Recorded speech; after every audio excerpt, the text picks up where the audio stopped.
Horror tombs. Belapur में अजीब सन्नाटा था। पीपल वाले रास्ते को लाल कपड़े और नींबू मिर्च से बांध दिया गया था।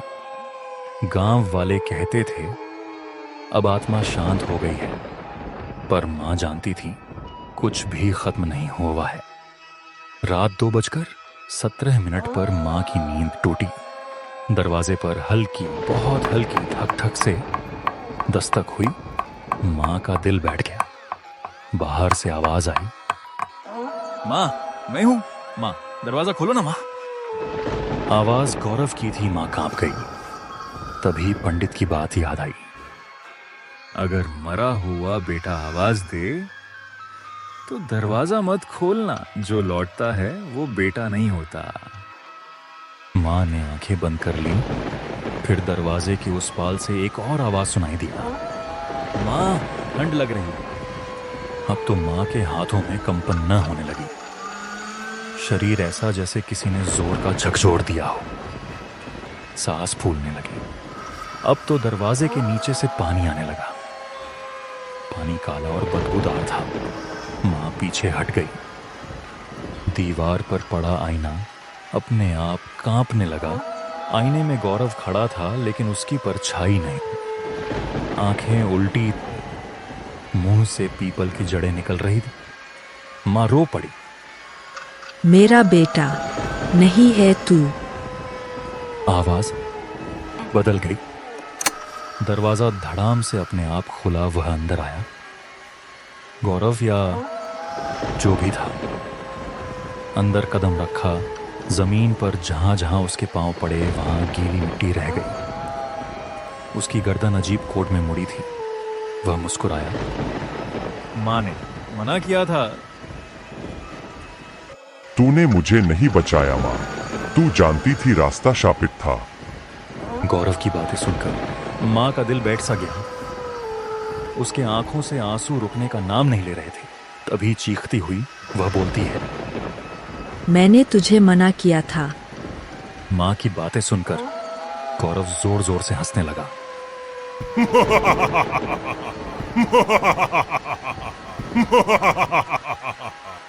मना करना काफी नहीं होता मां। मुझको तूने पीपल के बारे में या उसकी कहानी कभी नहीं सुनाया। अगर कभी मुझे बता दिया होता तो मैं वहां क्यों जाता मां। मेरे मौत का कारण सिर्फ तू है मां, सिर्फ तू। गौरव की आंखें अब पूरी तरह से काली हो गईं और बोला, पीपल का पेड़ अब एक नहीं चाहता मां। उसे पूरा घर चाहिए और साथ में तू भी चाहिए मां। गौरव की बातें सुनकर मां का कलेजा कौंप गया। अब उसकी सांस तेज हो गई। पीपल की जड़ें धीरे धीरे घर में फैलने लगी। वह निकलकर घर से भागी। अंधेरे में मां दौड़ती जा रही। आसमान से बारिश की बूंदें छप छप करके जमीन पर ऐसे गिर रहे थे मानो जैसे धरती कई सालों की प्यासी हो और बारिश उसका प्यास बुझा रही हो। अब अपने पड़ोसी रामलाल को आवाज लगाती है, भैया रामलाल, दरवाजा खोलो, जल्दी दरवाजा खोलो। अंदर रामलाल और उसकी पत्नी संध्या दोनों गहरी नींद में सो रहे थे। हाँ मां कुछ देर बाद फिर वही शब्द दोहराती है, भैया रामलाल, दरवाजा खोलो, जल्दी दरवाजा खोलो। आवाज से अचानक संध्या की नींद खुलती है और वह रामलाल को जगाती है। अरे सुनो ना, बाहर से कोई आपको आवाज दे रहा है। आंखें मलता हुआ रामलाल उठता है और फिर बोलता है, क्या कहा? इतनी जोर की बारिश में भला इतनी रात को कौन हो सकता है? और जैसे ही बाहर जाता है सामने मां को देखकर हैरान रह जाता है। तभी हल्की आवाज में बोलता है, अरे मुटुनी भाभी, आप इतनी रात को यहाँ? सब कुछ ठीक तो है? रामलाल की बात सुनकर मां भागती हुई घर में घुस जाती है। मां की आंखों से अब आंसू रुकने का नाम नहीं ले रहे थे। वह रोती हुई अपनी कहानी दोनों को सुनाती है। माँ की बातें सुनकर दोनों हैरान थे। किसी को कुछ समझ में नहीं आ रहा था कि क्या करे। तभी रामलाल की पत्नी बोलती है, मैंने तो यहाँ तक सुना है कि किसी के साथ अगर ऐसा हो तो उसकी मदद नहीं करनी चाहिए, वरना वो शैतान मदद करने वाले का नाम लेकर आवाज देता है। अगर गलती से कोई बोल देता तो वह उसके भी पीछे पड़ जाता है। तुम भी कैसी बातें कर रही हो? मुटुनी भाभी इतनी प्रॉब्लम में है और तुम्हें मजाक समझ में आ रहा है। तभी दरवाजा से खट खट की आवाज आने लगती है।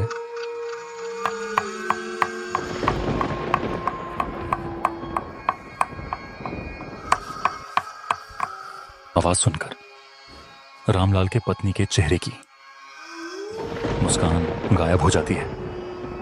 पल भर में ही घर में सन्नाटा छा जाता है। तभी मां कांपती हुई आवाज में बोलती है, वही है, तुम दरवाजा मत खोलना। मां की कांपती आवाज और चेहरे पर डर का एक्सप्रेशन देखकर दोनों के होश उड़ गए। तभी फिर से उन्हें कि एक और आवाज सुनाई देती है, माँ दरवाजा खोल माँ, पीपल का पेड़ तुझे बुला रहा है माँ। कुछ देर बाद अचानक बारिश रुक जाती है और चारों ओर कुत्तों की चिल्लाने की आवाजें जोर जोर से सुनाई देती है। ऐसा लगता है जैसे कुत्ते किसी को दौड़ा रहे हो।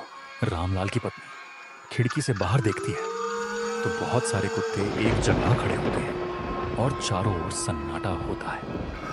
यह देखकर राहत का सांस लेती है। हमारे लिए खुशी की बात यह है कि बारिश अब रुक गई है और मौसम धीरे धीरे शांत हो रहा है।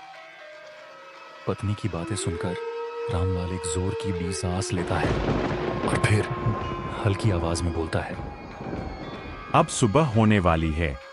मुझे लगता है वह अब चला गया, क्योंकि 4 बजने के बाद शैतानी शक्तियां काम करना बंद कर देती है। भाभी आज यही सो जाओ, कल सुबह गांव के पंडित जी से जाकर मिल लेना। रामलाल की बातें मानकर सभी लोग सो जाते हैं। सुबह होते ही मां उठकर मंदिर की ओर चल देती है। कुछ ही देर में मां मंदिर पहुंच जाती है। पंडित जी के पास पहुंचकर रात का सारा हाल बता देती है।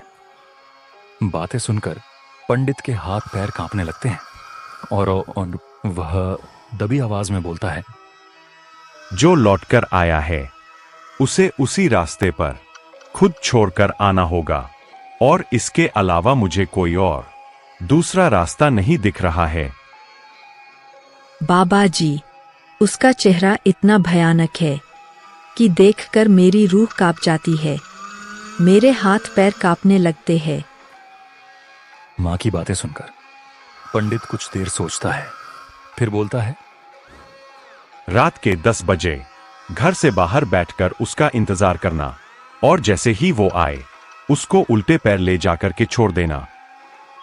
पंडित की बातें सुनकर मां वहां से चल देती है। काफी रात हो गई। ठंड धीरे धीरे बढ़ती जा रही थी। अंधेरा चारों ओर फैल गया था। मां अपने घर में सो रही थी। मां ने आज घर का दरवाजा खुला ही छोड़ दिया था।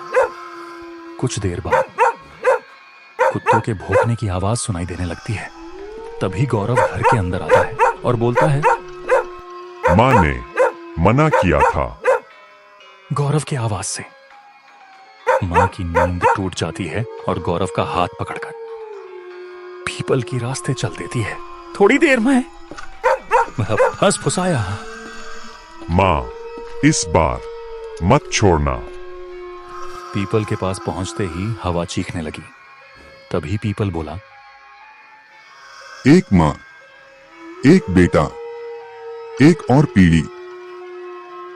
सुबह गांव वालों ने पीपल के पास 2 निशान देखे, एक बड़ा एक छोटा। घर खाली था।